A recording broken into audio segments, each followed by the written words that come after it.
नमस्कार साथियों, स्वागत है आपका आरपीएससी गुरुजी यूट्यूब चैनल पर।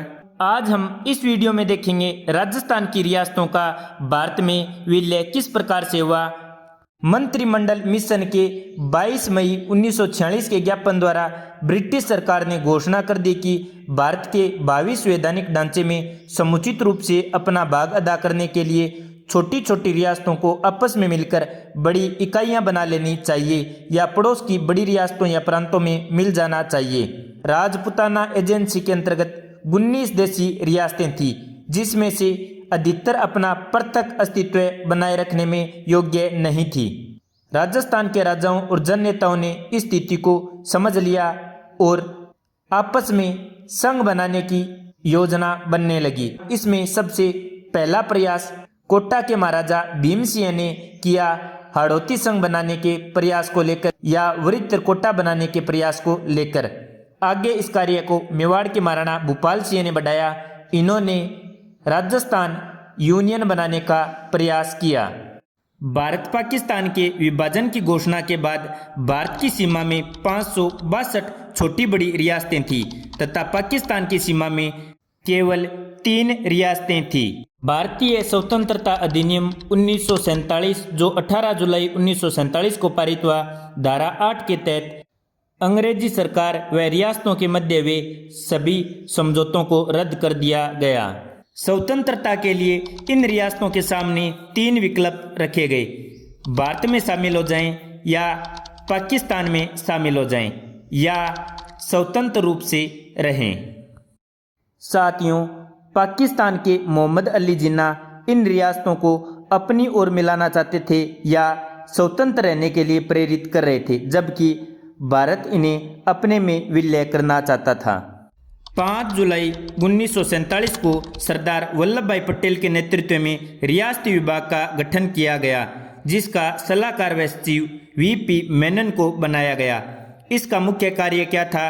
रियासत से संबंधित मामले देखना। इन रियासतों का भारत में विलय करना सरदार वल्लभ भाई पटेल के लिए किसी चुनौती से कम महत्वपूर्ण नहीं रहा। तो साथियों, सबसे पहले देखते हैं राजस्थान की रियासतों का भारत में विलय किस प्रकार से हुआ। कौन से राजा भारत में मिलने के लिए तैयार थे, कौन से राजा नहीं थे। 5 जुलाई 1947 को पटेल ने राजाओं से अपील की कि वे 15 अगस्त 1947 से पूर्व भारत संघ में सम्मिलित हो जाएं। देशी राज्यों को सार्वजनिक हित के 3 विषय प्रतिरक्षा, विदेश तथा संचार संघ को सुपुर्द कर देना होगा, जिसकी स्वीकृति उन्होंने पूर्व में कैबिनेट मिशन योजना के समय दे दी थी।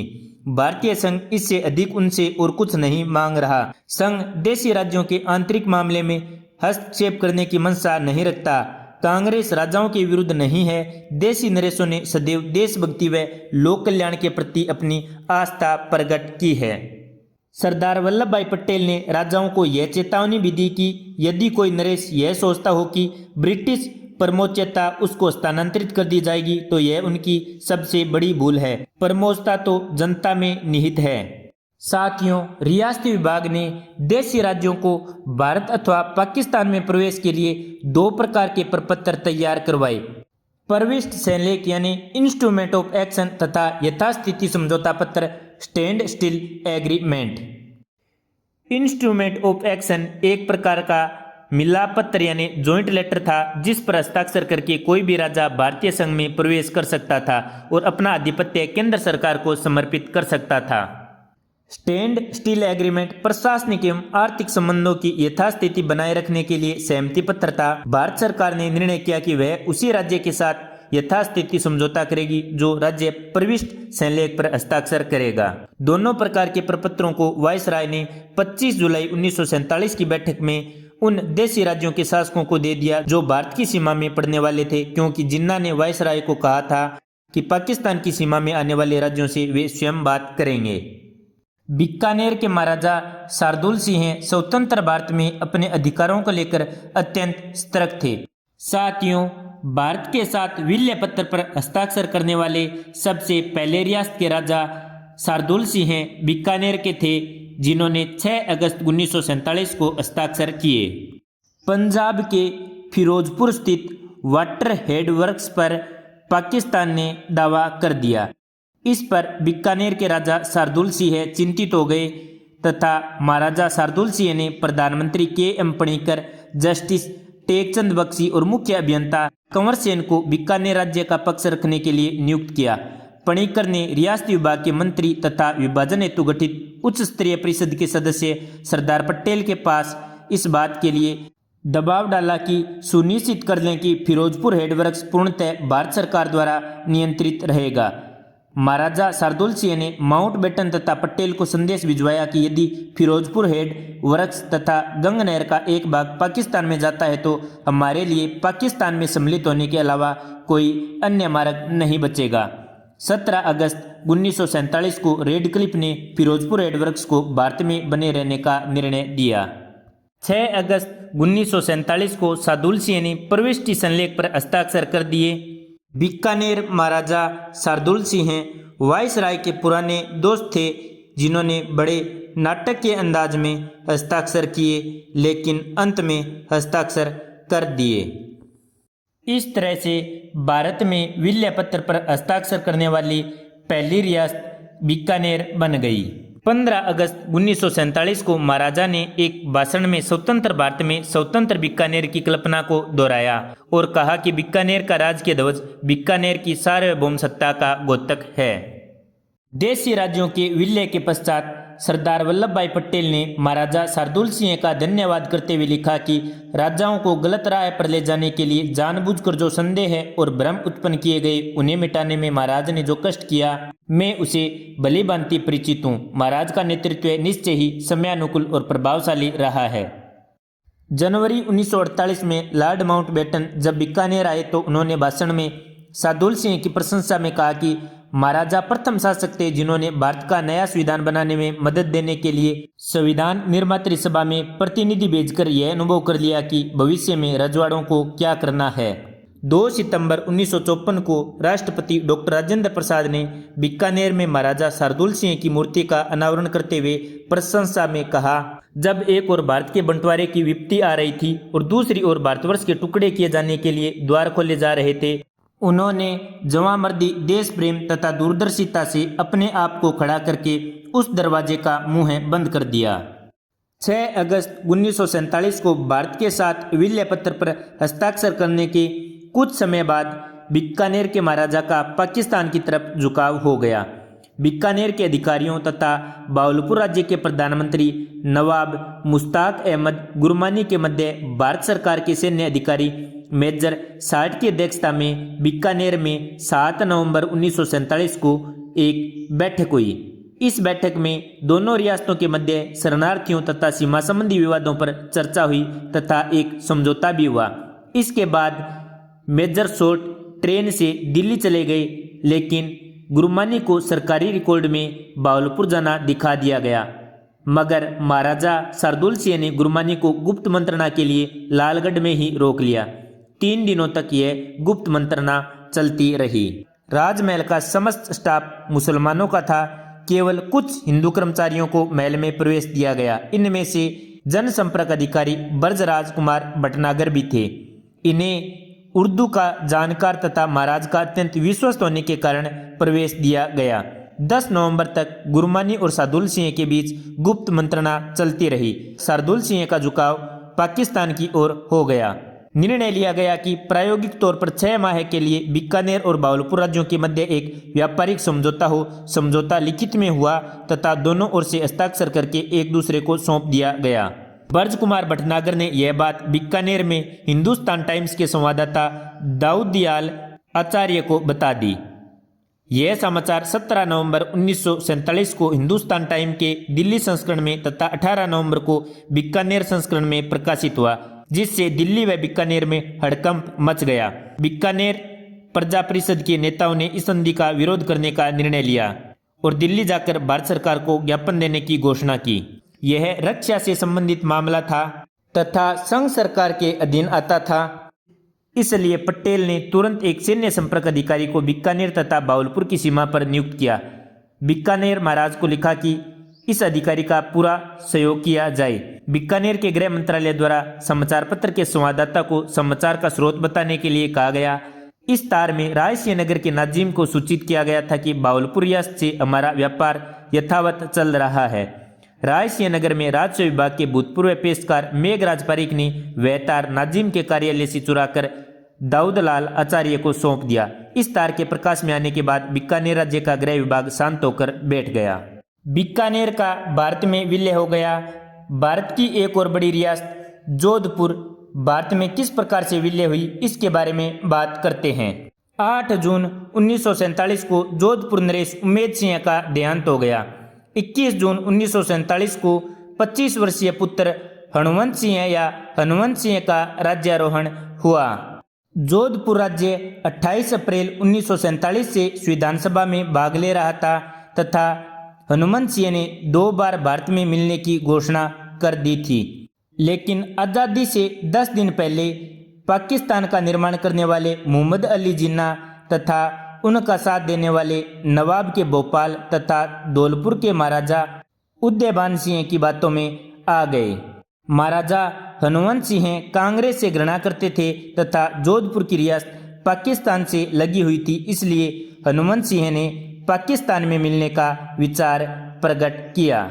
मुस्लिम लीग व जिन्ना से पहले ही ये कई बार भेंट कर चुके थे, लेकिन अब भेंट के लिए ये बीकानेर महाराजा को साथ में ले जाने वाले थे। हनुमंत सिंह को बीकानेर महाराजा शार्दुल सिंह ने मना कर दिया, इसलिए महाराजा हनुमंत सिंह जैसलमेर के महाराज कुमार को साथ ले गए। जिन्ना इन दोनों को देखकर बहुत प्रसन्न हुआ, क्योंकि जिन्ना जानता था कि यदि ये 2 रियासतें पाकिस्तान में मिल जाएंगी तो अन्य रियासतें भी पाकिस्तान में मिलने को तैयार होंगी। मोहम्मद अली जिन्ना ने बड़ी ही चालाकी से एक खाली कागज पर हस्ताक्षर करके अपनी कलम के साथ जोधपुर नरेश को दे दिया और कहा कि आप इसमें जो शर्त भरना चाहे वो भर सकते हैं। इस पर हनुमंत सिंह पाकिस्तान में मिलने को तैयार हो गया और फिर जैसलमेर महाराज की तरफ मुड़कर पूछा, क्या आप भी इस पर हस्ताक्षर करेंगे? महाराज कुमार ने कहा कि वे एक शर्त पर इस पर हस्ताक्षर करने को तैयार हैं। यदि कभी हिंदू और मुसलमानों में झगड़ा हुआ तो जिन्ना हिंदुओं के विरुद्ध मुसलमानों का पक्ष नहीं लेंगे। यह बात एक बम फटने जैसी थी, जिसे महाराजा हनुमंत सिंह को अचंभे में डाल दिया। जिन्ना ने हनुमंत सिंह पर बहुत दबाव डाला कि वे दस्तावेज पर हस्ताक्षर कर दें। जब महाराज कुमार जैसलमेर ने पाकिस्तान में विलय से मना कर दिया तो महाराज थोड़े विचलित हो गए। इस अवसर का लाभ महाराजा के एडीसी कर्नल केसरी सिंह ने उठाया और उन्हें सलाह दी कि अंतिम निर्णय लेने से पहले अपनी माताजी से भी सलाह ले लेनी चाहिए।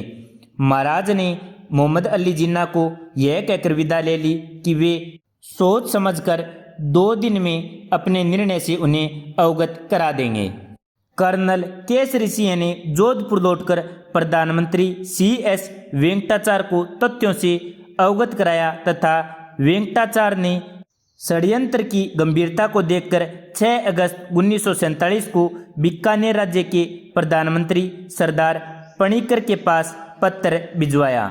जिन्ना से मिलकर आने के बाद जोधपुर लौटकर हनुमंत सिंह ने सरदार संबंध पैलेस में जागीरदारों की एक बैठक बुलाई और उनकी राय जाननी चाहिए। दामली की ठाकुर के अतिरिक्त कोई भी जागीरदार भारत सरकार से संघर्ष लेने के लिए तैयार नहीं हुआ। 3 दिन जोधपुर में रहने के बाद महाराजा दिल्ली चले गए। जब 3 दिन बाद हनुमंत सिंह दिल्ली लौटे तो मेनन को बताया गया कि यदि मेनन ने महाराजा हनुमंत सिंह को शीघ्र नहीं संभाला तो वे पाकिस्तान में मिल जाएंगे। मेनन ने लॉर्ड माउंटबेटन से अनुरोध किया कि वे जोधपुर महाराजा को भारत में मिलने के लिए मनाएं। उसके बाद मेनन इंपीरियल होटल गए और महाराजा से कहा कि लॉर्ड माउंटबेटन आपसे बातचीत करना चाहते हैं। मेनन तथा हनुमंत सिंह कार से वायसराय भवन पहुंचे। वायसराय ने अपने आकर्षक व्यक्तित्व से जोधपुर महाराजा को भारत में विलय के लिए मना लिया। जब यह बात धौलपुर महाराजा को पता चली तो उन्होंने भारत संघ में शामिल न होने के लिए जोधपुर महाराजा पर दबाव बनाया। भोपाल के नवाब तथा उसके सलाहकार जफरुल्लाह खान ने जोधपुर महाराजा को जिन्ना के पास मिलवाया तथा यह घोषणा कर दी कि 15 अगस्त के बाद वो कराची के बंदरगाह की समस्त सुविधाएं जोधपुर राज्य को दे देंगे। जोधपुर राज्य को शस्त्रों का आयात करने दिया जाएगा। जोधपुर हैदराबाद रेलवे पर जोधपुर का अधिकार होगा। जोधपुर राज्य के अकालग्रस्त जिलों के लिए पूरा अनाज उपलब्ध कराया जाएगा। माउंटबेटन को जब इस बात का पता चला तो उन्होंने जल्द ही जोधपुर महाराजा को उनसे आकर मिलने के लिए कहा। उन्होंने भारत सचिव को पत्र लिखा जिसमें लिखा, भोपाल के नवाब मेरे सामने तो मित्र की भांति व्यवहार करते हैं, परंतु पीठ पीछे मेरी योजना को विफल करने का षड्यंत्र करते हैं। मैं उनकी चालाकियों के विषय में उनके दिल्ली आने पर स्पष्ट बात करूंगा। 7 अगस्त 1947 को हनुमंत सिंह बड़ौदा गए तथा उन्होंने वहां महाराज गायकवाड़ को कहा प्रविष्टि शैनलेख पर हस्ताक्षर नहीं करे। सबसे पहले सुमनेश जोशी ने जोधपुर से प्रकाशित समाचार पत्र रियासती में जोधपुर नरेश के पाकिस्तान में मिलने के इरादे का भांडाफोड़ किया। 20 अगस्त 1947 के अंक में राजपुताने के जागीरदारों और नवाब भोपालों के मंसूबे पूरे नहीं हुए शीर्षक से रिपोर्ट प्रकाशित की।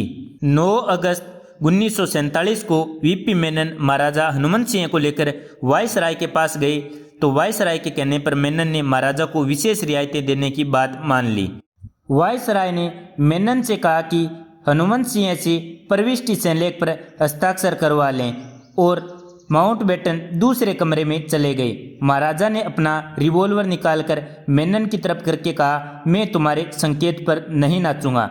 मेनन ने कहा, यदि आप सोचते हैं कि मुझे मारकर या मारने की धमकी देकर प्रविष्टि शैनलेख को समाप्त कर सकते हैं तो यह आपकी गंभीर भूल है। बच्चों जैसा व्यवहार बंद कर दें। इतने में ही माउंटबेटन लौट आए। मेनन ने उन्हें पूरी बात बताई। माउंटबेटन ने हंसी मजाक करके इस बात को टाल दिया। मोसले के अनुसार जब जोधपुर राज्य को भारत संघ में मिलाने पर दोनों सहमत हो गए तो वायसराय ने प्रसन्नता प्रकट करके महाराजा व मेनन की पीठ थपथपाई और मामले का अंत प्रसन्नतापूर्वक हुआ। उसी क्षण वायसराय को किसी काम से अंदर जाना पड़ा तो महाराजा मेनन की ओर लपके और उन्हें खींचकर रिवॉल्वर तान दी। तुम चालाकी और बहाना बनाकर मुझे यहाँ लाए हो, मैं तुम्हें जान से मार डालूंगा, मैं तुम्हारी बात नहीं मानूंगा। मेनन ने साहस बटोर कर उत्तर दिया, यदि आप यह समझते हैं कि मुझे मारने से आपको अधिक रियायतें मिलेंगी तो आपका अनुमान गलत है। आपको इस तरह के बचकाने नाटक नहीं करने चाहिए। जब माउंटेन आए तो मेनन ने उन्हें बताया कि महाराज ने मुझे रिवॉल्वर से मारने की धमकी दी है। इस पर वायसराय ने नम्रतापूर्वक कहा, यह समय हंसी मजाक का नहीं है। आप प्रविष्टि शैनलेख पर हस्ताक्षर कब करेंगे? कॉलिंस एवं लेपियरे के अनुसार वायसराय ने महाराजा से कहा, मैं और मेनन पटेल से आग्रह करेंगे कि आपकी सुविधाओं का विशेष ध्यान रखा जाए, किंतु आप पाकिस्तान में जाने की न सोचें। वायसराय यह बात कहकर अंदर चले गए और जोधपुर महाराजा ने जेब से एक ऐसा फाउंटेन पेन निकाला जिसे अपने लिए खास तरीके से बनवाया गया था। विल्ले के कागजात पर हस्ताक्षर करने के बाद उन्होंने फाउंटेन पेन का ढक्कन खोला जिससे एक नन्ही सी 22 पिस्टल निकलकर मेनन की कनपट्टी पर तन गई। महाराजा ने कहा, सब तुम्हारे कारण हुआ है, अपने आप को क्या समझते हो? आभास पाकर माउंटबेटन वहां आ गए और महाराजा से पिस्तौल छीन ली। ओंकार सिंह के अनुसार महाराजा के पास रिवॉल्वर नहीं, एक छोटा पेन पिस्तौल था जिससे महाराजा ने प्रविष्ट शैनलेख पर हस्ताक्षर किए थे और मजाक मजाक में ही मेनन को उससे डराया था। ओंकार सिंह के अनुसार इस घटना से संबंधित समस्त तथ्य नवंबर 1947 में महाराजा हनुमंत सिंह ने ओंकार सिंह को बताए थे। महाराजा ने यह पेन पिस्तौल लॉर्ड माउंटबेटन को दे दिया। माउंटबेटन ने उसे लंदन के मैजिक सर्कल के कार्यालय में रखने हेतु भेंट कर दिया। यह आज भी लंदन में सुरक्षित है। 9 अगस्त 1947 को जोधपुर द्वारा प्रविष्टि शैनलेख पर हस्ताक्षर किए गए, लेकिन इस पर 11 अगस्त 1947 की तिथि लिखी हुई है। प्रविष्टि शैनलेख पर महाराजा हनुमंत सिंह के हस्ताक्षर हैं, जबकि यथास्थिति समझौते पर जोधपुर राज्य के प्रधानमंत्री CS वेंकटाचार्य के हस्ताक्षर हैं।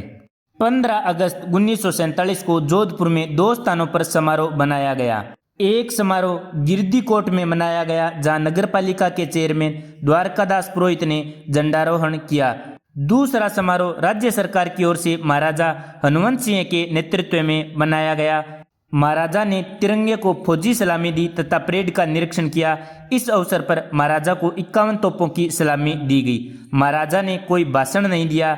महाराजा हनुमंत सिंह ने मारवाड़ के शोक के समय पहने जाने वाले हल्के नीले रंग के साफे को पहना। कांग्रेसी कार्यकर्ता चंपालाल जोशी तथा जसवंत ने महाराजा को केसरिया साफा पहनने के लिए कहा तो महाराजा ने कहा, मारो तो आज 36 पीढ़ियां रो राज खत्म हुई है, मारो तो आज शोक है। अब साथियों, उदयपुर के भारत में विलय के बारे में जानते हैं। महाराणा सर भूपाल सिंह बहादुर 24 मई 1930 को उदयपुर की गद्दी पर बैठे। मेवाड़ के महाराणा भूपाल सिंह थे। इन्होंने 25 से 26 जून 1946 को राजस्थान, गुजरात व मालवा के राजाओं का एक सम्मेलन उदयपुर में बुलाया। इस सम्मेलन में 22 राजाओं ने भाग लिया और एक राजस्थान संघ की योजना बनाई गई। के.एम. मुंशी को संवैधानिक सलाहकार नियुक्त किया गया। के.एम. मुंशी की सलाह पर वापिस 23 मई 1947 को उदयपुर में एक सम्मेलन बुलाया गया। उदयपुर के महाराणा ने चेतावनी दी कि यदि हम लोगों ने मिलकर अपनी रियासतों की यूनियन नहीं बनाई तो सभी रियासतें जो प्रांतों के समकक्ष नहीं है निश्चित रूप से समाप्त हो जाएंगी। के.एम. मुंशी ने भी महाराणा की इस योजना का जोरदार समर्थन किया, लेकिन अंतिम रूप से इस सम्मेलन का कोई लाभकारी परिणाम नहीं निकला। जोधपुर महाराजा ने उदयपुर महाराणा से पाकिस्तान में मिलने के लिए पूछा तो महाराणा ने उत्तर दिया, मेरी इच्छा तो मेरे पूर्वजों ने निश्चित कर दी है। उदयपुर महाराणा भूपाल सिंह ने 7 अगस्त 1947 को प्रविष्ट शैलेख पर हस्ताक्षर किए। यथास्थिति समझौते पर कार्यकारी प्रधानमंत्री मनोहर सिंह ने हस्ताक्षर किए। साथियों, अब जयपुर में देखें कि जयपुर में क्या चल रहा था। तो 1922 ईस्वी में स्वाई माधो सिंह सेकंड की निसंतान मृत्यु होने पर इस सरदा ठिकाने के 11 वर्षीय बालक मोर मुकुट सिंह, जिसे मान सिंह द्वितीय के नाम से जाना जाता है, इसे राजा बनाया गया। महारानी गायत्री देवी इन्हीं की पत्नी थी। भवानी सिंह इनका बेटा था। गायत्री देवी ने लिखा है, मैंने इस विचार को स्वीकार किया था कि हम किसी न किसी रूप में भारत का अंग होंगे, किंतु मुझे यह कभी नहीं लगा कि जब हमारे राज्यों की पहचान समाप्त हो जाएगी तब हमारा जीवन इतना बदल जाएगा। मेरी कल्पना थी कि हम सदैव अपने राज्य की जनता से अपना संबंध बनाए रखेंगे तथा महाराजा द्वारा जीवन में हमारी भूमिका बनी रहेगी। करना स्वीकार कर लिया गया, मगर महाराजा हस्ताक्षर के लिए उपलब्ध नहीं हुए। 1 अगस्त 1947 को सभी राज्यों को प्रविष्ट शैलेख तथा यथास्थिति समझौते पत्र की 2 प्रतियां भिजवाई गई। प्रविष्ट शैलेख की प्रतियों पर राज्य के शासक द्वारा तथा यथास्थिति समझौते पत्र पर प्रधानमंत्री द्वारा हस्ताक्षर करके रियासती विभाग को लौटाने थे। रियासती विभाग की योजना थी कि जब शासक द्वारा प्रविष्ट शैलेख पर हस्ताक्षर कर दिया जाएगा तब वायसराय ब्रिटिश क्राउन के प्रतिनिधि के रूप में इस सम्मेलन को स्वीकार करेगा तथा प्रविष्ट शैलेख की एक प्रति हस्ताक्षर करके राज्य के शासक को लौटा देगा। इसी तरह से राज्य के प्रधानमंत्री द्वारा हस्ताक्षरित यथास्थिति समझौते पत्र को रियासती विभाग के सचिव वीपी मेनन स्वीकार करेंगे तथा हस्ताक्षर करके एक प्रति राज्य को लौटा देंगे। जयपुर को भी 2 प्रतियां भिजवाई गई, लेकिन महाराज हस्ताक्षर के लिए उपस्थित नहीं हुए। जयपुर के प्रधानमंत्री वीटी कृष्णाचारी ने रियासती विभाग को बताया कि महाराज संभवतः लंदन में होंगे, इसलिए समझौता पत्र की दोनों प्रतियां लंदन स्थित भारत सचिव कार्यालय के लिए भेज दें। रियासती विभाग ने ऐसा किया, किंतु महाराज लंदन में भी नहीं मिले। इस पर वीटी कृष्णाचारी ने फिर से रियासती विभाग को सूचित किया कि महाराज स्विट्जरलैंड जाने की बात कर रहे थे तो वहां हो सकते हैं। रियासती विभाग ने लंदन सचिव भारत सचिव के कार्यालय को कहा, महाराज जहां भी हैं वहां ये डाक भिजवा दें, इसका व्यय जयपुर राज्य द्वारा वहन किया जाएगा। ढूंढने पर बाद में पता चला महाराज फ्रांस में थे। महाराज से संपर्क किया गया तो महाराज ने कहा वे स्वयं लंदन आकर प्रविष्ट शैलेख पर हस्ताक्षर कर देंगे। 12 अगस्त 1947 को महाराज ने प्रविष्ट शैलेख पर हस्ताक्षर किए। वायुयान द्वारा डाक भारत लाई गई। 12 अगस्त 1947 को हस्ताक्षरित इस प्रविष्टि पत्र को 16 अगस्त 1947 को स्वीकार किया गया। प्रविष्टि शिलालेख पर मानसिंह द्वितीय के हस्ताक्षर थे तथा यथास्थिति समझौते पत्र पर प्रधानमंत्री वी.टी. कृष्णाचारी के हस्ताक्षर थे। महाराजा मानसिंह भारत संघ में प्रविष्ट होकर प्रसन्न नहीं थे। इन्होंने अपने पुत्र भवानी सिंह, जिसे बब्बल्स कहते थे, उसे एक पत्र में लिखा, मुझे डर है कि यदि राजपूताना का कोई राजा त्याग और बलिदान करने के लिए नेतृत्व करने आगे नहीं आया तो प्रदेश का भविष्य अंधकार में है। इस पत्र में उन्होंने उदयपुर, जोधपुर और बीकानेर के राजाओं की कमजोरियों पर भी प्रकाश डाला। महाराजा स्वयं आगे आने से जिद के जयपुर का शासन छोड़ने तथा अपनी प्रजा के प्रति व्यक्तिगत जिम्मेदारी त्याग देने से उन्हें घृणा थी। जयपुर के बारे में याद रखनी है, जयपुर के महाराजा इस समय थे मानसिंह। मानसिंह के दीवान थे वी.टी. कृष्णाचारी। वी.टी. कृष्णाचारी ने मानसिंह की स्वीकृति से प्रदेश के शासकों और प्रतिनिधियों का एक सम्मेलन बुलाया। इसमें 2 प्रस्ताव रखे। पहला प्रस्ताव रियासतों के संघ का प्रस्ताव कि हाई कोर्ट, उच्च एजुकेशन, पुलिस आदि विषय को संघ को सौंप दिया जाए और बाकी इकाइयों के पास रहे और ऐसा एक संघ बना लिया जाए। दूसरा ऑप्शन था पृथक अस्तित्व की क्षमता न रखने वाली रियासतें पड़ोसी बड़ी रियासतों में मिल जाएं। लेकिन साथियों, बिना निर्णय के यह सम्मेलन समाप्त हो गया। साथियों, सबसे अंत में धौलपुर रियासत ने भारत के विलय पत्र पर हस्ताक्षर किए। धौलपुर के महाराणा उदयभान सिंह स्वयं को राजपूताना की रियासत का सिरमौर समझते थे। 20 जुलाई 1947 को धौलपुर के महाराजा उदयभान सिंह ने वायसराय को सूचित किया कि परमोच्चता की समाप्ति पर वे सम्मानित के मुद्दों पर दोनों उपनिवेशों भारत तथा पाकिस्तान से यथास्थिति समझौता कर सकते हैं, किंतु वे प्रविष्ट शिलालेख पर हस्ताक्षर नहीं कर सकते, जिसके द्वारा वे भारत उपनिवेश के आंतरिक हिस्से बन जाएंगे। महाराजा ने आरोप लगाया कि रियासती विभाग राजाओं को इन गंभीर मुद्दों पर विचार विमर्श करने के लिए पर्याप्त समय नहीं दे रहा है। उन्होंने मांग की कि समान विचार वाले राज्यों के लिए अलग से समझौता वार्ता समिति का गठन करना चाहिए। उदयभान सिंह ने वायसराय के राजनीतिक सलाहकार कोनार्ड कोरफील्ड से भी सहायता का आग्रह किया। लॉर्ड माउंटबेटन ने उदयभान को पत्र लिखा और कहा, आपके पास कोई भी निर्णय लेने के लिए 14 अगस्त तक का समय है, क्योंकि उस तिथि को रात्रि के 12 बजे बाद मेरे पास वायसराय के अधिकार नहीं रहेंगे। वायसराय ने महाराणा को यह भी बताया कि सम्मेलन पत्र पर हस्ताक्षर कर देने से वे केवल 3 विषयों पर ही भारत सरकार के साथ समझौता करेंगे, शेष मुद्दों पर वे स्वतंत्र रहेंगे। वे भारत में सम्मिलित हों अथवा न हों अथवा स्वतंत्र रहें। उदयभान ने 20 जुलाई 1947 को एक दूसरा पत्र वायसराय को लिखा। उसमें वायसराय से पूछा, यदि मैं सम्मेलन पत्र पर हस्ताक्षर नहीं करता हूं तो भारत सरकार मेरे साथ क्या करेगी। इस पर वायसराय ने जवाब दिया, भारत सरकार वास्तव में आपके साथ कुछ नहीं करेगी, किंतु आप तथा आपकी रियासत संपूर्ण भारत के बीच अकेले पड़ जाएंगे।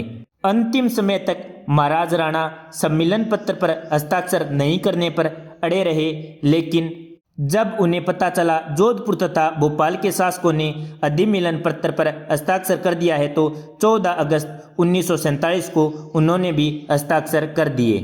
इस तरह से धौलपुर सबसे अंत में शामिल होने वाली रियासत बनी। धौलपुर महाराज राणा उदयभान सिंह ने आंखों में आंसू भरकर लॉर्ड माउंटबेटन से कहा, मेरे पूर्वजों और आपके सम्राट के पूर्वजों के जो संबंध सन 1765 ईस्वी से लगातार चले आ रहे हैं वे अब समाप्त हो रहे हैं। इस तरह से 15 अगस्त के एक दिन पूर्व 14 अगस्त 1947 तक राजपूताना की समस्त रियासतों ने भारत में अधिमिलन पत्र पर हस्ताक्षर कर दिया।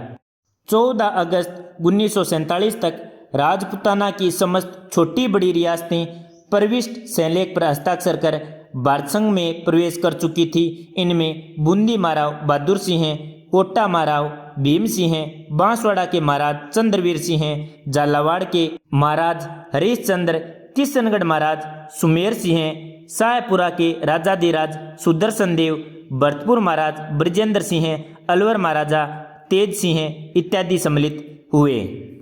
कोट्टा माराव भीमसिंह ने कोट्टा बूंदी व झालावाड़ राज्यों को मिलाकर एक वृहत्तर हाड़ौती संघ राज्य के निर्माण का असफल प्रयास किया। डूंगरपुर मारावल लक्ष्मण सिंह ने डूंगरपुर, बांसवाड़ा, कुशलगढ़, लावा और प्रतापगढ़ के राज्यों को मिलाकर वागड़ संघ का निर्माण करने का प्रयास किया।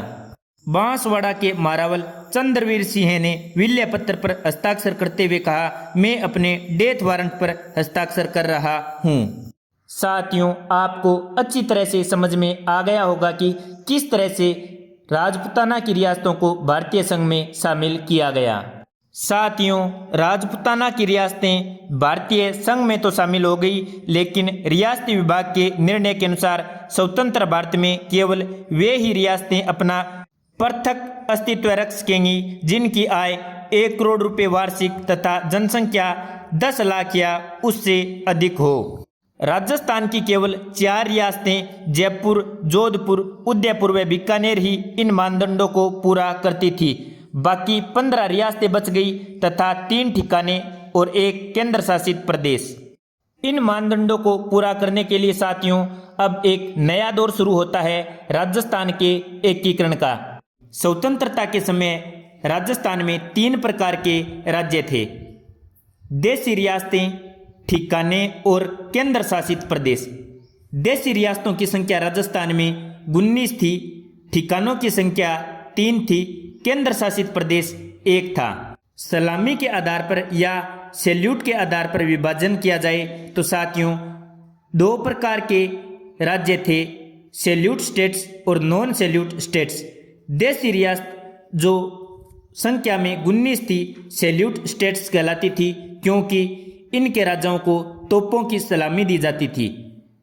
ठिकाने नॉन सैल्यूट स्टेट कहलाते थे, इनकी संख्या 3 थी, इन्हें किसी भी प्रकार की सलामी नहीं दी जाती थी, जबकि केंद्र शासित प्रदेश सीधा केंद्र के नियंत्रण में था। सबसे पहले 19 देशी रियासतों को देखते हैं तो ये रियासतें कौन सी थी?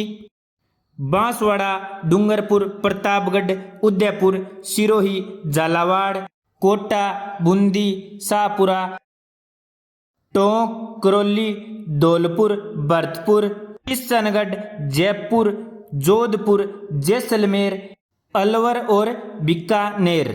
साथियों, अजमेर मेरवाड़ एक केंद्र प्रशासित प्रदेश था। याद रखना, अजमेर मेरवाड़ एकमात्र राजस्थान का केंद्र शासित प्रदेश था। साथियों, 3 प्रमुख ठिकाने कौन से थे? लावा, नीमराणा और कुशलगढ़। 19 तोपों की सलामी किसे मिलती थी? मेवाड़ महाराणा को। 17 तोपों की सलामी बीकानेर, जोधपुर, जयपुर, भरतपुर, टोंक, कोटा व करौली राज्य को। 15 तोपों की सलामी अलवर, धौलपुर, बांसवाड़ा को। 13 तोपों की सलामी झालावाड़ को। तो साथियों, अगले वीडियो में हम देखेंगे राजस्थान के एकीकरण का प्रथम चरण। आपको वीडियो कैसा लगा नीचे कमेंट में अवश्य बताएं। यदि आपने अभी तक आरपीएससी गुरुजी यूट्यूब चैनल को सब्सक्राइब नहीं किया है तो सब्सक्राइब अवश्य करें। धन्यवाद। जय हिंद, जय भारत।